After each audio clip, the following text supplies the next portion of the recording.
Moi je t'explique, voilà, agrément de conformigas, c'est un truc, ça te simplifie la vie, c'est tout, quoi. Moi je te fais faire un petit stage, moi je suis agréé conformigas, je te fais faire un petit stage, tu vois, pour que tu aies l'agrément, tu tires un jour, c'est l'employeur qui paye, tu n'as rien à payer. Et tu es agréé, et toi tu peux délivrer tes certificats de conformité, tu es tranquille, tu vois. Ah ouais, il faut pas un diplôme. Mais quel diplôme? Mais j'ai le CAP, moi, Momo, qu'est-ce que tu t'en fous? Quel diplôme? Pierre, je sais pas ce que tu veux dire. Oui, moi je m'appelle Pierre Gaffier. Ça marche? Ouais. Je fais partie du jury du Festival Groenland. Et il y a 48 heures, on m'a demandé de venir présenter Travail d'arabe. Et il se trouve que dans 10 minutes, il y a mon film court-métrage qui passe à l'Utopia. Donc j'ai eu un dilemme terrible. Mais je me suis dit que je pouvais trahir aisément mon propre court-métrage face à le côté génial qu'il y a dans Travail d'arabe. Pour moi, Travail d'arabe, et je ne connais pas Christian, je l'ai rencontré il y a 5 minutes, donc il ne m'a pas encore donné d'argent. Pour moi, Travail d'arabe, c'est si Ken Loach et Marcel Pagnol avaient eu un enfant, ce qui demande un effort d'imagination assez conséquent.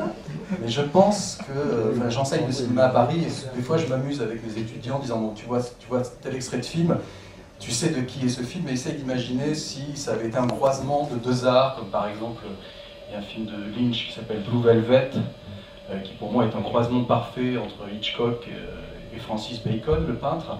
Et au moins, le Travail d'arabe, pour moi, c'est ça.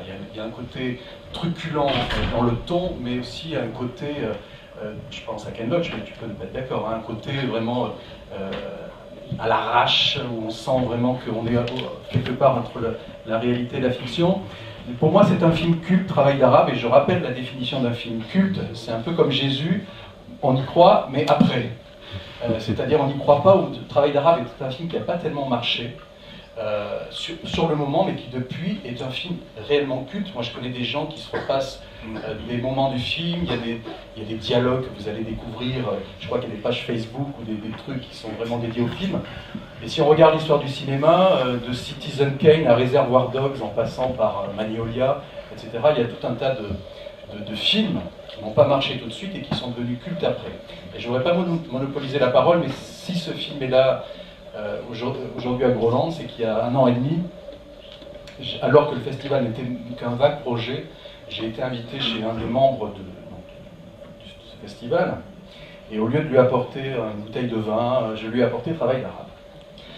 Et depuis, je lui dois quand même une bouteille de vin.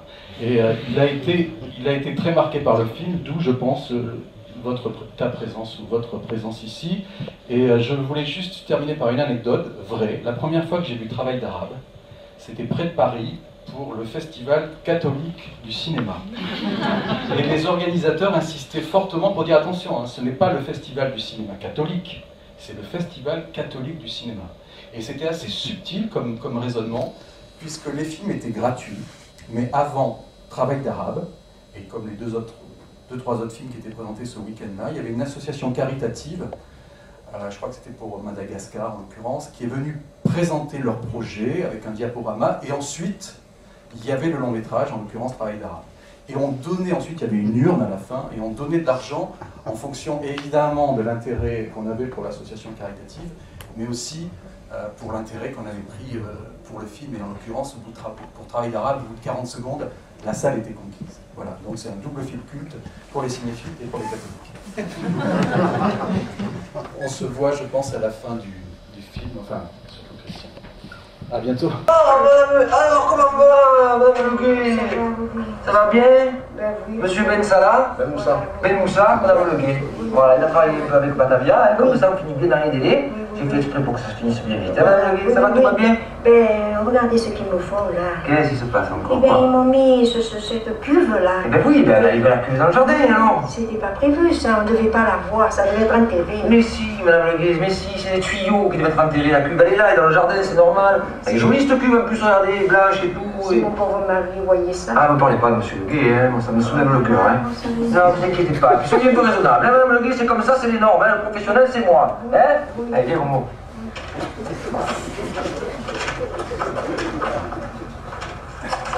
C'est un gangrène, ça, c'est un cancer, Momo. Tu ne parles pas.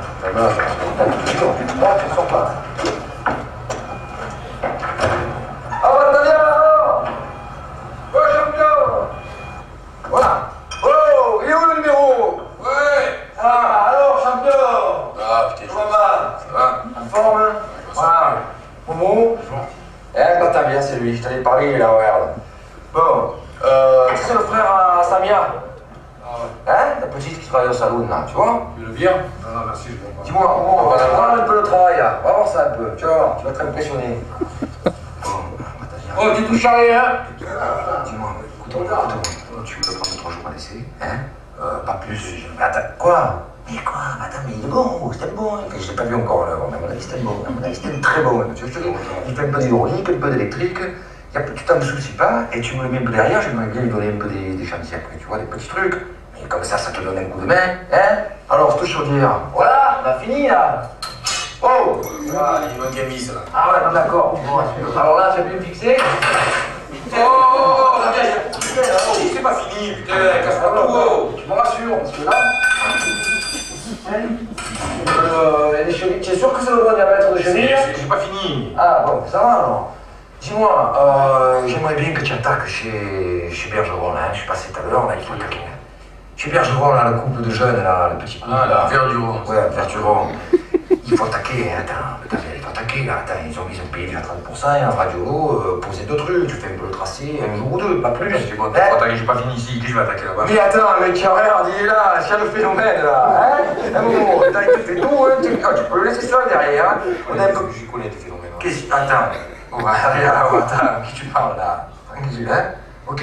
Ça va, pas de questions, Mignon? Ah, ça va, tu Hein? La flamme, hein, Momo? Tu en penses? Hein? Ça va. Allez, bon, je vois chez ta soeur, 11h, hein? On va de chez ma soeur. Voilà, chemise propre, allez, de fraîche. Hein, Momo? Allez, à tout à l'heure. Allez, les gars, je vous laisse. Ciao, Batavia. À plus tard. Putain, je vous regarde, là.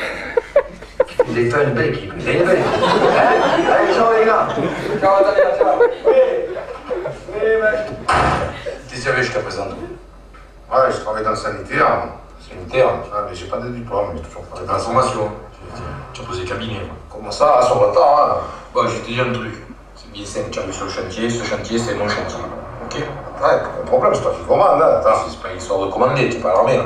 Hein? Je dis simplement, il y a du matériel. S'il perd quelque chose ici, c'est pour moi. Pourquoi tu me dis ça? Mais je te dis ça pourquoi? Parce que j'ai pas envie de perdre le matériel, c'est tout. Non, mais tu perdras pas, j'ai pas une mouleur, moi. Tu dis ça pourquoi? Bah, C'est normal, c'est ça?